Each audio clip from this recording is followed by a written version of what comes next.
চেতনার যারা দর্শক রয়েছেন তাদের সকলকেই অসংখ্য ধন্যবাদ এবং শুভেচ্ছা দিয়ে আমার বক্তব্য শুরু করতেছি। আপনারা জানেন যে আমি বেশ কয়েক মাস যাবতই বলে আসতেছি যে বাংলাদেশ একটা দুর্ভিক্ষ ও যুদ্ধের মুখোমুখি, এমনকি গৃহযুদ্ধের মুখোমুখি হতে যাচ্ছে। তবে কি এখন সেই সময়টা চলে আসছে? তবে কি বাংলাদেশ যুদ্ধ এবং দুর্ভিক্ষের সত্যিই বাংলাদেশ এখন যুদ্ধ আর দুর্ভিক্ষের মুখোমুখি হতে যাচ্ছে? আমার তো তাই মনে হচ্ছে এখন। আপনারা ইতিমধ্যেই জেনে গেছেন যে রাশিয়া আপনারা ইতিমধ্যে জেনে গেছেন রাশিয়া সুখোই যুদ্ধ বিমান অলরেডি আপনারা এই যে দেখতে পাচ্ছেন যে আমাদের এটির সাথে দেখাচ্ছেন Myanmar thanks Russia for Sukhoi 30 fighters and attack helos junta ship meets China's Xi for the first time. আপনারা চিন্তা করছেন, নিউজটা খেয়াল করছেন তো? ফার্স্ট টাইম এই জান্তা সরকার সরাসরি চাইনিজ নেতার সাথে, চাইনিজ প্রেসিডেন্টের সাথে দেখা করলেন। এই দেখার মাধ্যমে কি বার্তা দিল? এই সাক্ষাতের মধ্যে বার্তা দিল যে বাংলাদেশ, তুমি সতর্ক হও। তুমি অন্য কোনো সাম্রাজ্যবাদী দেশ তাদের কথায়, তাদের নেতৃত্বে, তাদের সামরিক কথায়, সামরিক সহযোগিতায় আমাদের সামনে এসো না। এটাই বোঝাতে চেয়েছে চায়নার এই জান্তা চায়নার সাক্ষাৎকার, চায়নার প্রেসিডেন্টের সাথে যে জান্তার সাক্ষাৎকার, এটা কিন্তু তাই বোঝালো। এটা একটা রাজনীতির যে সরে জানে সেও জানে। নেক্সট আপনারা দেখেন এখানে কি আছে। জি জিনপিং's meeting with Myanmar Janta leaders in Moscow signals China's backing for regime. কি বুঝলেন? আরো স্পষ্ট যে এই জান্তার রিজিমকে সহযোগিতা করতে সর্বোচ্চ সহযোগিতা করবে চায়না। স্ট্রেট বলে দিয়েছে তারা। আর স্ট্রেট বলতে হবে কেন? সমাজদার কে লিয়ে ইশারা ভি কাভি। ইউরোপীয় ইউনিয়ন যখন বলে যে নির্বাচন কবে হবে আমরা সেটা নিয়ে প্রেশার দিব না, তার মানে হলো যে ইচ্ছা করলে এখন এই এনুস কাকা, এই যে জো বাইডেনের যে লর্ড ক্লাইভ, সে চাইলেই এখন নির্বাচন দেরি করতে পারে, এটা সংকেত। তেমনি প্রেসিডেন্টের সাথে যখন চাইনিজ নেতার সাথে যখন জান্তা সরকার দেখা করে, তখনই বোঝা যায় যে তারা তার সাথে আছে, তাকে সহযোগিতা করবে যে কোনো মূল্যে। আর এটাই স্বাভাবিক। এই বেল্টে চায়না, ভারত, এমনকি এই চায়না এবং ভারতের মাঝখানে আমেরিকার ঘাঁটি করতে দেবে রাশিয়া? আমার তো মনে হয় না। এবং দেখেন আপনারা, এই কারণে কারা সাফার করবে? এখানে কি ওই যে যারা এখন অপদেষ্টা বসে আছে সবগুলো তো মার্কিন নাগরিক। এরা তো যে কোনো সময় বিমানে উঠে চলে যাবে। মরবে কারা? আপনারা আমার মতো সাধারণ নাগরিক। মরবে কারা? আপনারা আমার ভাই, আপনারা আমার মা, বাবা, সন্তান, তারা মারা পড়বে। না খেয়ে থাকবে কারা? আমরা। এরা তো চলে যাবে। এদের ভিসা পাসপোর্ট করা রেডি। এদের বাড়ির গরু, ছাগল, কুত্তা, বিড়ালেরও ভিসা পাসপোর্ট করা আছে। জাস্ট চলে যাবে। আমরা এক উপদেষ্টার খবর জানি যে তার সন্তানদের কোন স্কুলে, আমেরিকাতে কোন শিক্ষা প্রতিষ্ঠানে পড়াবেন সেখানে নিয়ে রেখে আসছেন। নাম বলে দেই, আসিফ শাহর। তাদের সব কমপ্লিট করা আছে। আমেরিকায় যারা থাকে তাদের জিজ্ঞেস করে দেখেন। এটা আমরা বলি নাই। তাদের লোকেরা এইগুলো খবর দিয়েছে। আমরা তো খোঁজ নিয়ে আসি নাই। তাদের লোকেরা এইগুলো বলে যে কোথায় কি করতেছে। আর সবচেয়ে বিপজ্জনক যেটা, যে ভারত চাল রপ্তানি বন্ধ করে দিতেছে। এইটা সাহেব একটু যদি নিউজটা দেখাতেন। হ্যাঁ, আপনারা দেখেন, বাসমতি নয় এমন চাল রপ্তানি বন্ধের ঘোষণা ভারতের। তার মানে বুঝতে পারছেন তো? মানে মোটা চাল, যেটা আমরা বেশিরভাগ সাধারণ মানুষ খায়। বাসমতি চাল তো ওই যে যারা যারা যাদের দুর্নীতির পয়সা আছে, লুটতরাজের পয়সা আছে, তারা খায়।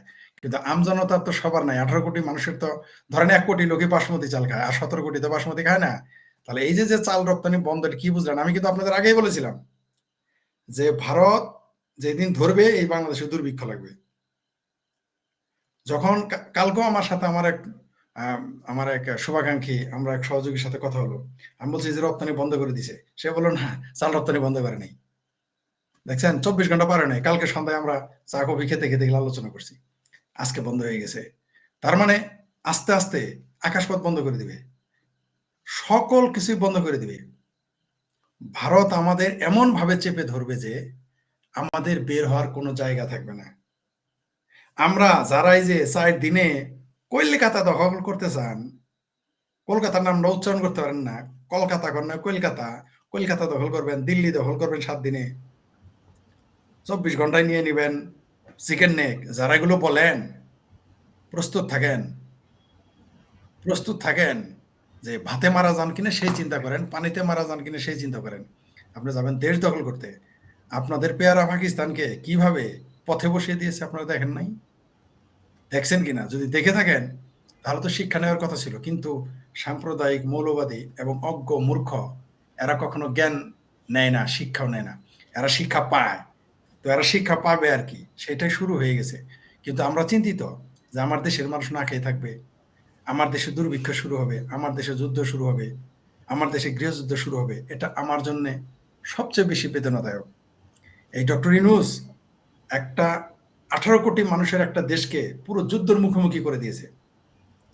আপনি দেখেন এই মুহূর্তে পররাষ্ট্র উপদেষ্টা ভারতের তিনিও এখন রাশিয়াতে আছেন।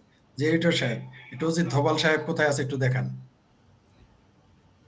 হ্যাঁ, অজিত দোভাল সাহেব এখন রাশিয়াতে, আজকে দিল্লি কয়েকদিন ধরে তিনি রাশিয়া সফর করছেন, আজকে দিল্লিতে ফিরে আসবেন এবং তিনি গেছেন এমন একটা মুহূর্তে যখন এই যে ইউনুস করিডোর দেওয়ার সবকিছু বন্দোবস্ত করে ফেলেছে, তখনই মার্কিন আধিপত্যকে রুখে দেওয়ার জন্য আপনি ইতিমধ্যেই বলে ফেলেছেন রাশিয়া কিন্তু সুকোই 30 যুদ্ধ বিমান এবং অ্যাটাকিং হেলিকপ্টার সহ যুদ্ধ সমরাস্ত্র ইতিমধ্যে বার্মাতে পৌঁছে দিয়েছেন এবং তারা থ্যাঙ্কস জানিয়েছেন রাশিয়াকে। রাশিয়ার পুতিনের সাথেও জুনটা সরকার দেখা করেছে এবং অজিত দোভাল কিন্তু এই বিষয়টা নিয়ে আলাপ করতে ওখানে গেছে, আমরা যেটা খবর পেলাম।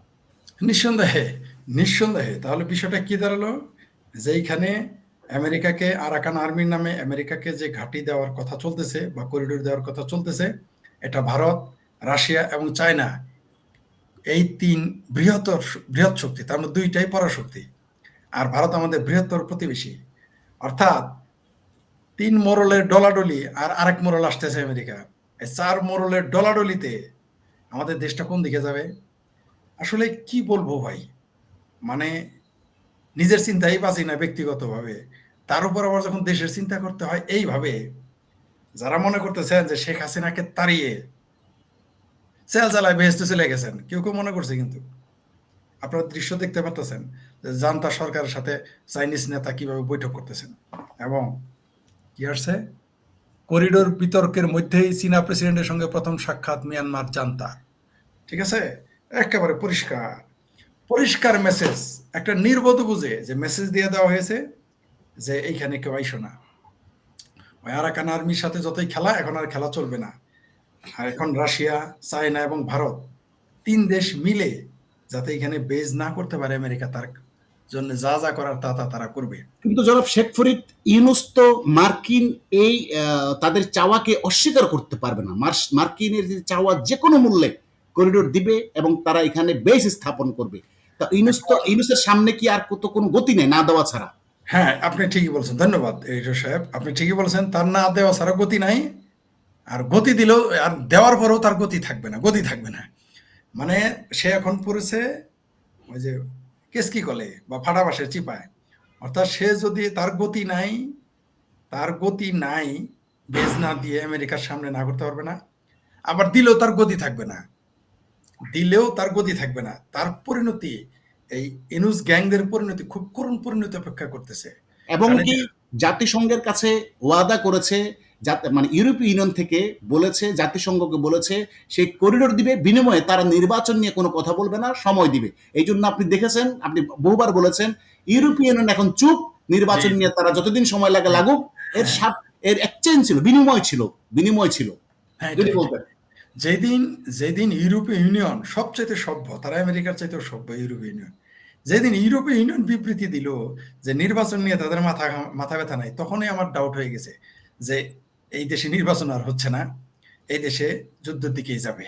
কারণ বিএনপিও কিন্তু ধীরে ধীরে অ্যাগ্রেসিভ হয়ে যাচ্ছে। এইদিকে এনুস গ্যাং, এনজিওগ্রাম সরকার, এমনকি ওই যে এবি পার্টি, আরো ২-৪ জন যারা আছে এগুলো তাদের গ্যাং, এনসিপি, এরা করিডোর দেওয়ার জন্য উদ্গ্রীব হয়ে গেছে, বন্দর দেওয়ার জন্য উদ্গ্রীব হয়ে আছে। আপনি খেয়াল করেন এইখানে সেই পুরনো ৭১ সালের মতোই, শুধু এখন ৭১ সালে কিন্তু চায়না পক্ষে ছিল না আমাদের। ঠিক আছে? চায়না আমাদের পক্ষে ছিল না, তখন আমেরিকার পক্ষে ছিল। এবার কিন্তু বিষয়টা উল্টা। আপনি দেখেন ২ পরাশক্তি কিন্তু ঐক্যবদ্ধ হচ্ছে।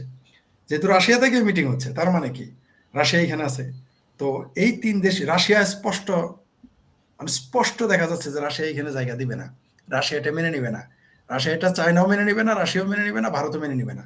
আবার ইউনূসেরও গতি নাই এই করিডোর না দিয়ে। সুতরাং আমাদের সামনে ভয়াবহ বিপদ অপেক্ষা করতেছে এবং এই বিপদ আমাদের কত দূর নিয়ে যাবে আমরা কেউ জানি না। আমাদের ধীরে ধীরে কোথায় পৌঁছতে হবে আমরা জানি না। তবে আমি খুব কষ্ট পাচ্ছি যে আমার অনুমানগুলো সত্য হতে যাচ্ছে, যে এই দেশে যুদ্ধ, গৃহযুদ্ধ এবং দুর্ভিক্ষ আসতেছে। শুনেই আমার হাত পা কাঁপতেছে।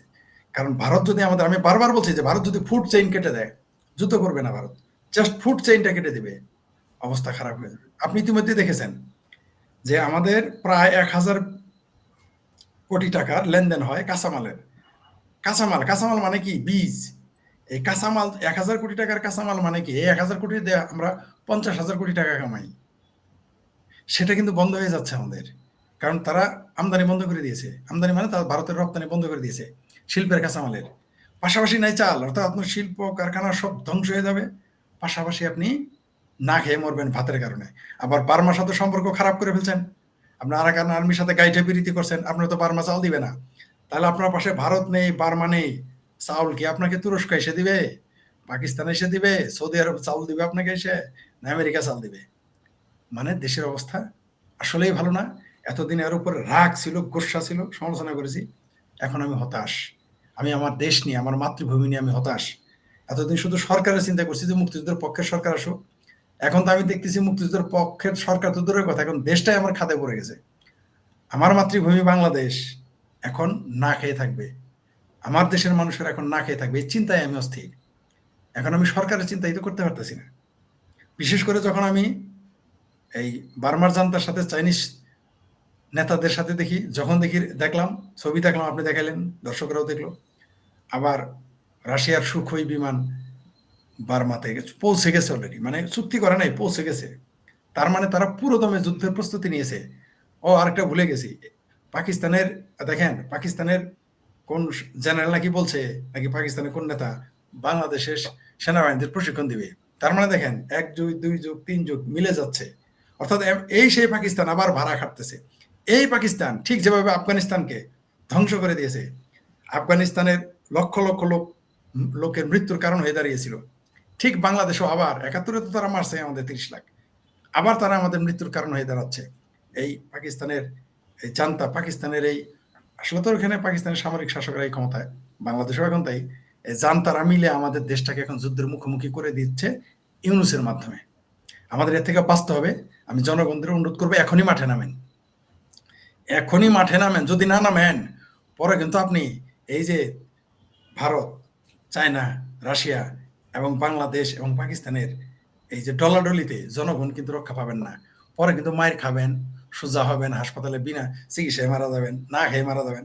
এখনই মাঠে নামেন, এই সরকার হটান, নইলে এই দেশের পরিস্থিতি খুবই খারাপ হয়ে যাবে। শুধু আমার না, আমার পরিবার মরবে না, আপনাদেরও পরিবারের ক্ষতি হবে। যারা মনে করতেছেন, যারা জামাত করেন, বিএনপি করেন, জামাতের তো দোষরই হবে। পাকিস্তানের সময় যখন ৭১ রাজাকার আলবদর ছিল, এরাও গিয়ে ওই যে আবার হানাদার বাহিনীর, আবার ওই পাকিস্তানের বাহিনীর এবং বাংলাদেশে যেগুলো হানাদার থাকবে তাদের পক্ষ নেবে, এটা আমরা জানি। কিন্তু যারা সাধারণ মানুষ, তাদের পরিণতি কি হবে? ভয়ঙ্কর। এদেশে বুদ্ধিজীবীরা এগুলো নিয়ে কথা বলে না। সবাই সতর্ক হন, এই সরকারকে হটান, না হলে কিন্তু আমাদের দেশে দুর্ভিক্ষ এবং যুদ্ধ সামনে এসে আমাদের দাঁড়াবে। আমরা এর থেকে বাঁচতে চাই। আসুন সবাই মিলে ভালো থাকি, সবাই মিলে সুস্থ থাকি, সুন্দর থাকি, ভালো থাকি। ধন্যবাদ সকলকে।